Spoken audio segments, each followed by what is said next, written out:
Bonjour à tous, bienvenue dans Express Orient. Au sommaire cette semaine, les opérations de déminage dans les villages aux alentours de Mossoul.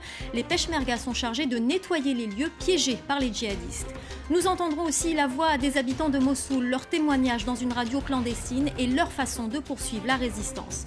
Enfin, nous irons dans le nord de la Syrie où les Kurdes se réapproprient leur langue, marginalisée par les bassistes au profit de l'arabisation. Il ne suffit pas de reprendre des villes au groupe État islamique, il faut ensuite les sécuriser. Avant de se retirer, les djihadistes piègent systématiquement routes et bâtiments. Dans la région auprès de Mossoul, les peshmergas doivent après chaque reconquête nettoyer le terrain. Les hommes de Daesh ont été chassés de ce village. Mais le commandant Jihan sait mieux que quiconque. Surtout tu restes là et tu ne touches à rien, d'accord? À quel point les djihadistes peuvent nuire encore. Dans ces maisons, c'était leurs ateliers où ils fabriquaient et stockaient leurs munitions. Un labyrinthe de ruines et de câbles où seul l'œil avisé de ces peshmergas permet d'éviter les pièges et les mines disséminées un peu partout. Ça, c'est une voiture piégée de Daesh qui n'a pas explosé. Le détonateur est au fond, là-bas. Et regardez ce qu'ils utilisent, de l'engrais agricole. C'est facile à trouver, facile à fabriquer et c'est aussi puissant que du TNT. Le kamikaze n'avait plus qu'à appuyer sur le bouton au bout de ce fil pour tout faire sauter. Les rares villageois autorisés à venir récupérer leurs effets de valeur savent que ce n'est pas sans danger. Bien sûr qu'on a peur. Qui n'a pas peur des mines? Mais on n'a pas le choix, on n'a plus rien, plus d'affaires. On vient juste quelques minutes et on repart. Il y a un cadavre de Daesh là-bas. Je crois qu'il a une ceinture d'explosifs. Le commandant Jihan, Filmez de loin, restez derrière. s'avance vers le cadavre du djihadiste, avec un simple cutter et aucun matériel de protection. Il est rompu à la tâche, dit-il. Moins d'une minute plus tard, il revient avec la ceinture.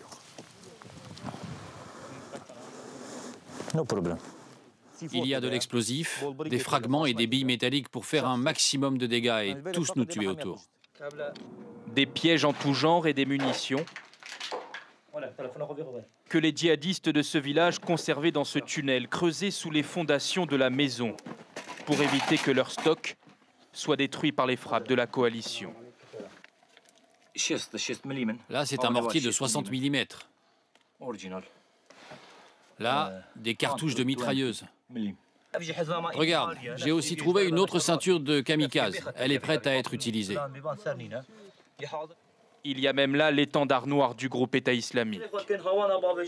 Quand ils nous tirent dessus dans les villages, ils courent et ils se réfugient aussitôt dans les tunnels, tout de suite, pour éviter qu'on riposte et qu'on les atteigne. Le commandant Jihan est fier de ses découvertes aujourd'hui, conscient aussi que cette bataille contre un ennemi souvent invisible ne fait que commencer. Et pour les habitants de Mossoul, la résistance, ce n'est pas forcément prendre les armes. Détenir une puce téléphonique pour pouvoir communiquer avec l'extérieur est un acte de résistance. Toute personne arrêtée en possession d'un téléphone risque l'exécution. Pourtant, beaucoup d'habitants de Mossoul continuent à communiquer avec l'extérieur, notamment avec une radio. Reportage. Au Kurdistan, sa localisation est tenue secrète. La radio Al-Rad, demain en arabe, est une cible prioritaire pour Daesh. Vous ne verrez le visage d'aucun de ses membres. Leurs têtes sont mises à prix par les djihadistes. Bonjour à tous et surtout à la population de Mossoul. Voilà l'émission qui fait entendre votre voix. Nous sommes à vos côtés, nous ne vous laisserons pas tomber. Depuis 1 an et demi, les auditeurs de Mossoul appellent quotidiennement pour relater ce qu'ils voient. Et plus encore, depuis le début de l'offensive. Il y a 15 minutes, il y a eu des bombardements dans l'ouest, plusieurs explosions, mais on ne sait pas exactement où ça s'est produit. Comment vivez-vous la situation en ce moment? On tient le coup, Dieu merci, j'espère qu'on sera bientôt libérés. Mais désormais, certaines informations se révèlent encore plus précieuses. J'ai vu Daesh creuser la route pour poser des pièges explosifs. Alors les forces de libération devront faire attention en entrant en ville. Désormais, Daesh arrête aussi les gens dans la rue pour inspecter leur téléphone, voir s'ils contactent des gens à l'extérieur de Mossoul. Et certains n'hésitent pas à faire parvenir des renseignements plus précis encore, comme nous le montre le patron de la station. Sur ces photos envoyées il y a une semaine, les emplacements exacts des mines sur cette route. Ou encore, la localisation de ces barricades en béton censées ralentir l'avancée des forces irakiennes et kurdes. Des photos qui viennent totalement contredire les dernières images de propagande de l'organisation terroriste qui tente de faire croire que la vie suit un cours normal à Mossoul. Les informations des auditeurs sont donc vitales, même s'il est périlleux de les faire sortir de la ville. Ils risquent leur vie pour vous donner ces images. C'est une certitude. Mais ils prennent ce risque en signe de résistance. Ces auditeurs n'ont pas d'armes ou les moyens de se battre, mais ils peuvent aider en étant les yeux des troupes qui entreront dans Mossoul. Les informations glanées dans leur fuite par les premiers réfugiés pourraient-elles aussi s'avérer décisives pour mettre fin à l'oppressant huis clos imposé à Mossoul par les djihadistes du groupe État islamique.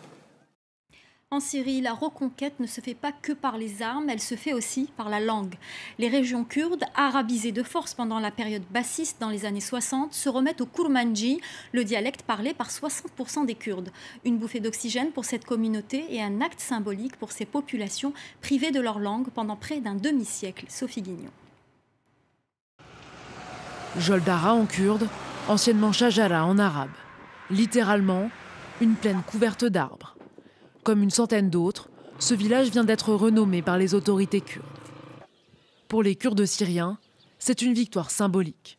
Depuis l'avènement du parti Baas et le mouvement d'arabisation lancé dans les années 60, ils vivaient à l'heure arabe. Quand j'étais petit, à l'école, notre enseignant nous interdisait de pratiquer notre langue kurde. Ils avaient des objectifs.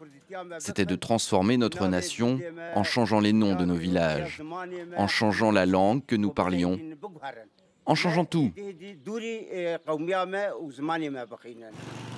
Pour les quelques 3 millions de Kurdes syriens, ce processus d'arabisation s'est fait à marche forcée. Nom de ville, répartition des terres, prénom des enfants ou encore de magasins. Tous les aspects du quotidien étaient concernés. Misejar signifie en kurde « magasin de noix ». Mais ils ont dit qu'on devait changer ce nom pour en faire un nom arabe. Ils ont changé les noms des restaurants aussi. Il y a beaucoup d'autres noms comme ça qui n'étaient pas acceptés car ils étaient kurdes. L'administration autonome utilisera désormais les dénominations kurdes, une initiative non reconnue par le régime de Damas, qui continuera, lui, à employer les noms arabes de ces localités. Pour les autorités kurdes, il s'agit avant tout d'un retour aux origines. Aucun nom arabe n'a été traduit en kurde, aucun nom syriaque n'a été traduit en kurde. Toutes les localités et les villages et les villes ont simplement retrouvé leur nom précédent. En mars dernier, les Kurdes de Syrie ont proclamé leur autonomie au nord du pays, dans la région du Rojava. S'ils restent majoritaires, ils ne sont pas les seuls sur ce territoire aussi peuplé d'Arabes. L'institutionnalisation d'un Kurdistan syrien pourrait créer de graves tensions entre les deux peuples. Et c'est l'heure de notre chronique avec vous, Florence Gaillard. Bonjour. Bonjour. Vous avez fait le tour des réseaux sociaux et vous allez nous parler de tout ce qui a fait le buzz avec tout d'abord ces images en provenance d'Irak. Ces images très fortes et hautement symboliques qui ont été tournées par nos reporters à Bartella, à 20 km à l'est de Mossoul. Ces soldats, ils embrassent la terre, ils s'embrassent entre eux, ils pleurent de joie parce qu'ils sont de retour dans leur village natal. Leur particularité, ils sont chrétiens et combattent aux côtés des Peshmerga, des combattants kurdes, contre les djihadistes du groupe État islamique. Quelle est leur première initiative en rentrant dans leur village? C'est de casser du bois pour fabriquer une croix. Bien évidemment, ils ont d'abord remplacé le drapeau du groupe État islamique par le drapeau irakien, puis ils ont fabriqué une croix qu'ils ont hissée en haut de l'église, et puis ils ont fait retentir les cloches de l'église. Ces cloches, elles n'avaient pas retenti depuis 2 ans, parce que depuis 2 ans, les djihadistes occupaient la région de Mossoul, ils avaient fait fuir les minorités comme les yézidis ou les chrétiens, ils avaient aussi saccagé tous les lieux de culte non sunnites. On voit cette église qui est complètement saccagée. Alors évidemment, ça a provoqué la colère des soldats irakiens chrétiens. Ils ont prié dans cette église, mais ils ont aussi juré de libérer Mossoul avant de faire revenir leur famille, toute leur famille, dans leur village natal. On part tout de suite en Arabie Saoudite avec une vidéo d'exécution qui a fait le tour des réseaux sociaux. Oui, et ces vidéos, elles montrent la décapitation du prince Turki bin Saoud sous les yeux de son père et devant une foule de badauds qui ont fait des vidéos amateurs avec leur téléphone portable. Le prince avait été condamné parce qu'il avait tué un autre Saoudien en 2012 au cours d'une bagarre. Alors cette mise à mort, elle a beaucoup surpris les médias occidentaux. On voit d'ailleurs un bulletin de BBC Newsbeat, parce que le prince fait partie de la famille proche du roi Salman.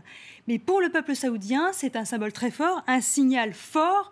Pourquoi ? Parce que ça prouve que personne n'est au-dessus des lois, pas même les membres de la famille royale. Je précise qu'aucun membre de la famille royale n'avait été mis à mort depuis 1975. Le prince Turki est la 134e personne à être décapitée en Arabie Saoudite depuis le début de l'année. Des nouvelles du chauffeur de tuk-tuk égyptien qui avait disparu après ses cris de colère à la télévision égyptienne. Absolument, c'était le 12 octobre sur la chaîne privée Alaya. Un chauffeur égyptien disait tout haut ce que certains pensent tout bas. Il se plaignait de l'inflation, de la dégradation des services publics, notamment depuis l'élection du maréchal Al-Sisi au pouvoir en 2014. Alors ces propos avaient largement été repris par les réseaux sociaux. Ils ont retenti jusqu'au sommet de l'État. 3 jours plus tard, le président Al-Sisi s'exprimait devant la presse gouvernementale et appelait les médias à agir dans l'intérêt du pays et à se méfier des réseaux sociaux. Le lendemain, le présentateur de la chaîne Alaya devait prendre ses congés annuels et on perdait la trace du chauffeur de tuk-tuk. Alors on se demandait s'il avait été arrêté ou pas. Heureusement, il est réapparu en début de semaine dans une nouvelle vidéo, souriant avec ses 2 enfants, affirmant « Je vais bien, je ne suis pas une star, je ne suis qu'un humble citoyen ». Et enfin, en attendant, il est devenu le symbole d'une population en colère, mais il lui assure que tout va bien. Merci beaucoup Florence Caillard pour ces bonnes nouvelles de ce chauffeur de tuk-tuk. C'est la fin d'Express Orient. Restez avec nous, l'info continue sur France 24.